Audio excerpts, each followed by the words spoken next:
কেমন আছো? আর সকালবেলা সুপ্রভাত নিয়ে আজকে নতুন একটা ভিডিও করতে চলেছি।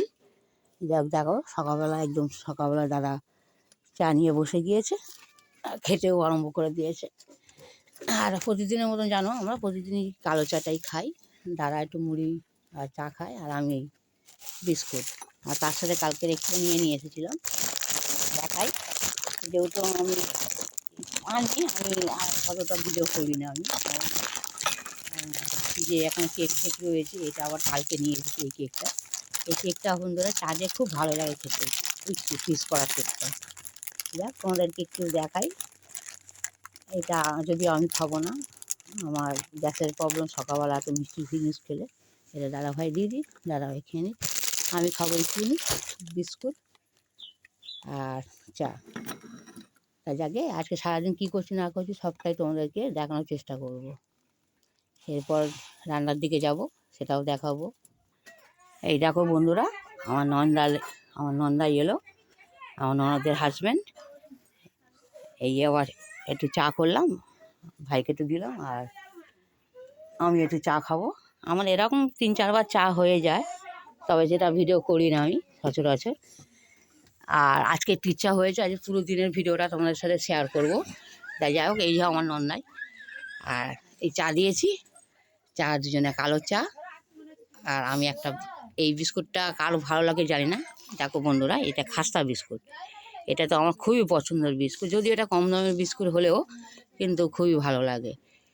দেখো দেখো চাটা খাই আমরা, আর এরপরে কী না করছি সবই তোমাদের দেখাবো। আর বন্ধুরা, তোমরা সবাই জানো, যারা কি জানি না, তোমাদের আরেকটা কথা জানিয়ে দিই। আমার নন্দাই কিন্তু হিন্দুস্তানি। উনি এখনও পর্যন্ত এখানে প্রায় 12 বছর হয়ে গেছে। কত বছর হয়ে গেল এখানে এসছো তুমি? 10 বছর? তাহলে আমার নন্দাই এসেছে 15 বছর, কিন্তু এখনও পর্যন্ত বাংলা শিখতে পারেনি। বাংলা বোঝে উনি, কিন্তু বাংলা বলতে পারে না। উনি যা কথা বলে সবই হিন্দিতে, তবে ওনার কথা আমরা সবাই বুঝি। আর ওনার দেশ হচ্ছে, উনি দিল্লির মানুষ। হ্যাঁ, না ভিডিও করছি, তোমাকেও দেখে গেছে। দেখো বন্ধুরা, এরপরে কী করছে না সব দেখাবো তোমাদের। দেখো আজকে কী রান্না করছি তোমাদের সাথে একটু শেয়ার করবো। ভেবেছিলাম যে আজকে সবটাই শেয়ার করব। এই দেখছি একদম সরু চাল, আজকে একটু ফ্রাইড রাইস করবো। আর তার সাথে অনেকে চিলি চিকেন করে, তবে আমি চিলি চিকেন করবো না। আজকে একটু আমি মেটে চচ্চড়ি করবো, এই আলু দিয়ে মেটে চচ্চড়ি হবে। আর এগুলো সব হচ্ছে তোমার ফ্রাইড রাইসের জোগাড় করে নিয়েছি।